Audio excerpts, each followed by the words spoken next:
Good afternoon বন্ধুরা, সবাই কেমন আছো? আজকে তোমাদের সাথে একটুখানি গল্প করতে এলাম, কেন কি অন্যান্য দিন যখন আমি বাড়িতে ফিরি, লালি আর আমি যখন ফিরি তখন আমাদের অবস্থাটা প্রচণ্ড খারাপ থাকে। তো আজকে মিস্টার পর বাড়িতেই আছেন, আজকে ছুটি নিয়েছে, বিশেষ কিছু কাজ আছে বলে। তো সেই জন্য ভাবলাম তোমাদের সাথে একটুখানি গল্প করে নিই। আমারও আজকে শান্তি। অন্যান্য দিন আমাকে কিছুটা হেঁটে টোটো করে আবার হেঁটে তারপরে বাড়িতে ফিরতে হয়। আজকে ওনার আশীর্বাদে, ভগবানের আশীর্বাদে একটু শান্তিতে যাচ্ছি। তাই ভাবলাম তোমাদের সাথে একটু গল্প করি। তোমরা সবাই কেমন আছো? আমাদের প্রচণ্ড গরম, এত গরম নেওয়া যাচ্ছে না।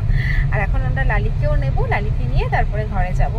দেখো এখানে কি সাংঘাতিক রোদ উঠেছে। আমরা এখন বাড়িতে ফিরছি, অথচ আকাশটা দেখলে কেমন মনে হচ্ছে যেন শরতের আকাশ, তাই না বন্ধুরা? এখন থেকেই কিন্তু আকাশটা দেখলে পুজো পুজো ভাব, কিন্তু গরমে শান্তি নেই, পুজোর মতো কোনো ফিলিংসও নেই।